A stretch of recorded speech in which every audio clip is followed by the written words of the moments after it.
Because well, in spite of the fact that he has won more than 50% of the votes, but there are still charges as well as allegations, but will be continue on, and so that may undermine the legitimacy of others. So under this constraint, the Chinese policy about Taiwan's future is necessary to be double-edged. They construct a policy which satisfies the pro-independent Pan-Green, yet also the problem of so-called economic investment become political hostage. So many people worry about the increasing the success of Chinese economic development, Taiwanese national identity, and other independence to strengthen this economy. On the other hand, he has to take care of his own party's concern over this, where the increasing strength of China, which certainly will undermine the Taiwan's economic interest. The reflection of the new structure of the post-COVID, he has talked that from time to time in his interview. But how can we convince the people in Taiwan and also convince our friend in Washington that I'm sure that his job, he has to do that.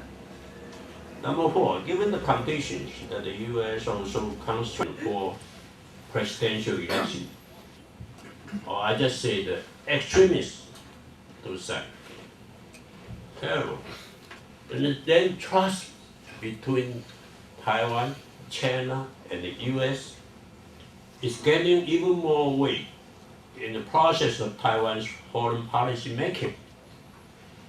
So if the mistrust prevails, if the mistrust within Taiwan, mistrust in this triangle relations prevails, then I must say Taiwan's future is doomed. And the turmoil in the East Asia is inevitable.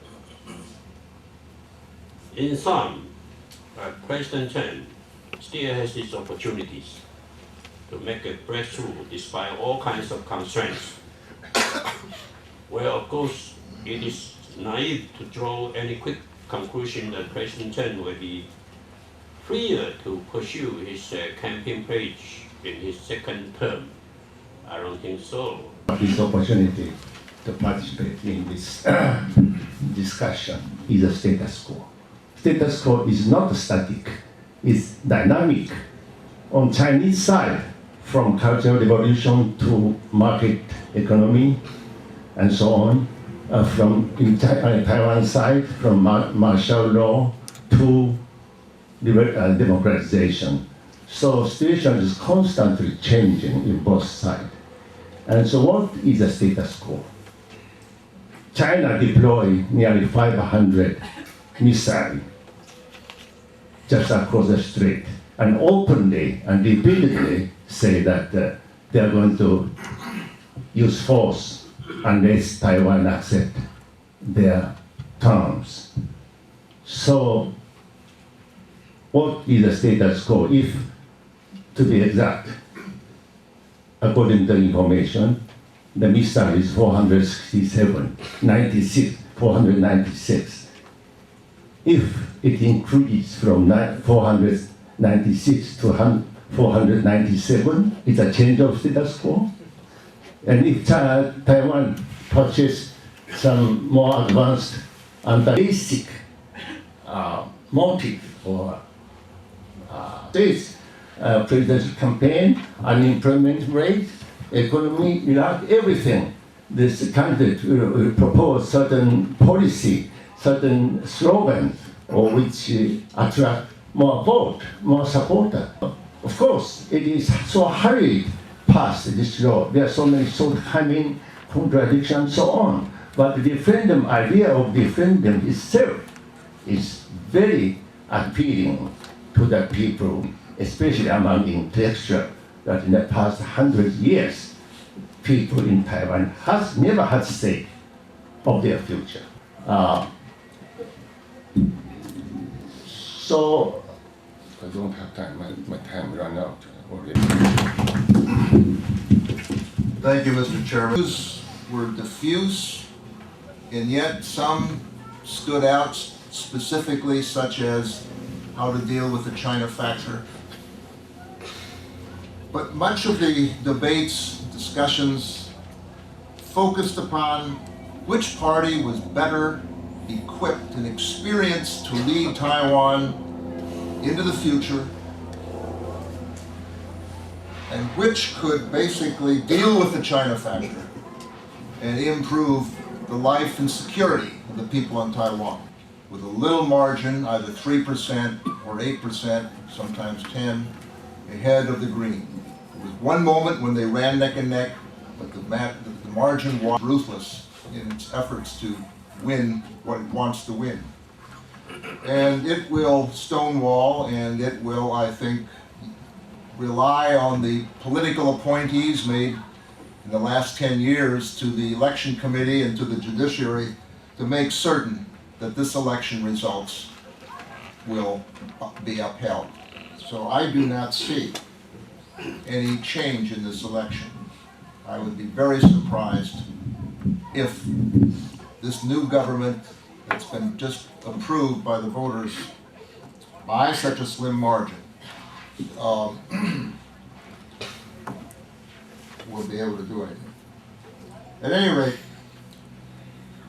where does that leave the country now and in its relationship with its neighbors? I think democracy has taken a real pummeling, almost a sharp, painful, horrible wound that I don't think that people are going to get over very quickly. We saw demonstrations, fair play, and the practice of justice. That is a wounding kind of thing, and it will not heal quickly. The society and polity now in Taiwan is more divided than ever before. And one of the interesting new developments that came out of this election occurred in the big campaigns for February 28th and for March 1st. February 28th for the green camp, March 1st for the blue camp. One has to be astounded by the huge numbers of people that both sides managed to bring out onto the streets in the cities. And I don't know when it will begin. Vincent Siew has, of course, told us, I think, very astutely, the difficulties of trying to get a dialogue going along after this big election. And Professor Peng himself has raised some issues as to why is it that both sides cannot have a dialogue and really get down to the nuts and bolts of finding a peaceful framework to live together. And Chun faces hard choices. His party is split. Society is more fragmented than ever before. And what really is the message that he can tell, since more people now distrust him than they did before? And certainly the leadership in Beijing has formed a very severe judgment about this re-elected president. And although he's a lame duck president in the sense that he cannot run again, he is going to be hard-pressed indeed to get any kind of consensus behind him to even deal with China. Least of all, try to carry out the political reforms of the Constitution and restructuring the government that he so has ambitiously talked about so far. Not succeed. Just as, on the other hand, Beijing over the years has painted itself into a corner in terms of not being able to control the events taking place in Taiwan.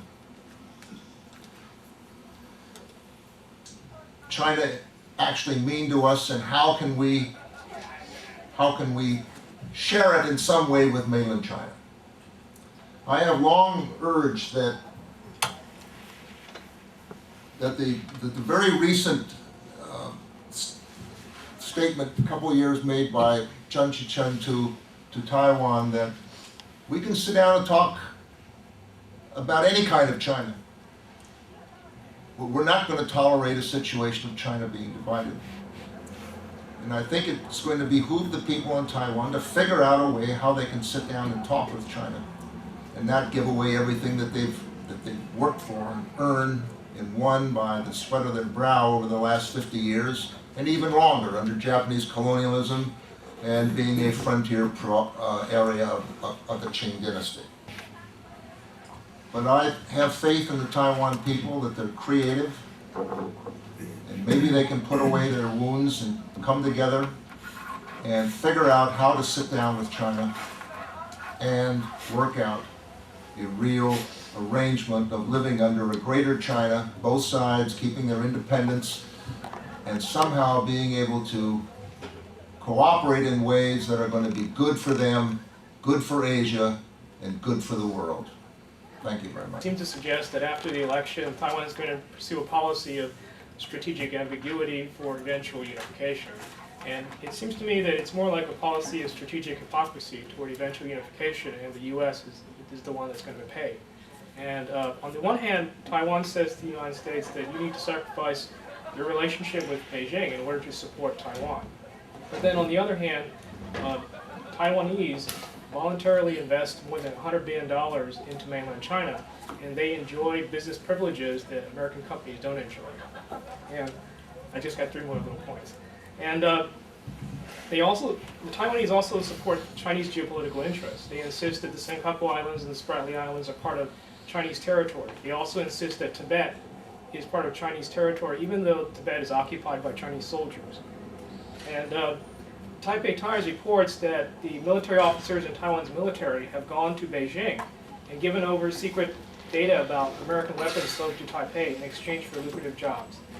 And finally, it is strange, but the Taiwanese immigrant community in the United States produces a large number of the spies that actually steal American military technology and give it to Beijing. And the Clinton administration thought that this situation was so severe that they placed Taiwan on the list of hostile intelligence threats. This is the FBI list of hostile intelligence threats.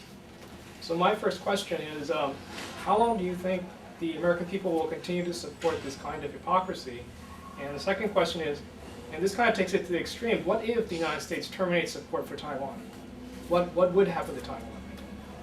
Also, with that prospect of unification, I don't think it is.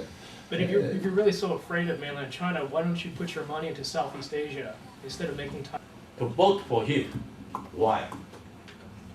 That much he has some reason. And he has already talked that in his Washington Post interview, that he got the mainstream value of the people thinking is Taiwan identity.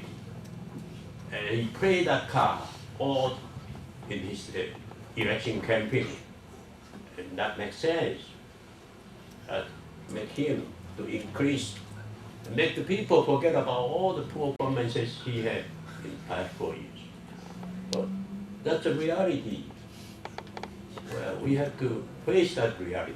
我们的未来当然是需要在做内部的很多的改革了，包括我们在今年这个年底选立法委员选过以后像我们国民党应该要彻底的检讨一下，然后呢，要把我们未来要走的路这个路线要定好，然后呢要做内部的很多的改革。我相信国民党不会垮，因为国民党它有它悠久的历史，人民对它还是有很高的期望，只是说它将来一定要把更多的年轻人引进来，然后呢，在很多的政策上重大的政策上，像台湾认同啦，像这个两岸的政策啦。像还有好多的这个国内的政治改革的问题了。那国民党如果能够把我们的政策往越中的朝这个中间路线越走，做一点的这个修正，那么就会有更多的这个中间的选民的支持啊。那将来我相信国民党还是还是有机会再做执政。那个时候呢，国民党呢就是充满个活力，有很多年轻人在里面，来使得国民党的这个整个的它过去的那些经验跟过去的这个历史都可以继续的来让我们台湾的人民来给他肯定。那您看国民党跟亲民党的合作怎么样呢？这个事情当然是国民党内部跟亲民党内部都要做同步的讨论。我想我现在刚在国外，我没有办法对这个问题做一个太具体的答复。那么刚刚有学生问到说，对于这次选举，您是不是认为不公平您的看法怎么样？我想选举这个选举有很多选举的策略、选举的花招这个在台湾的这几十年来的选举下来，大家都在看到的。我们台湾的选举文化，大家还是有人有诟病，就是在这里嘛。所以这个也是很难避免的啦。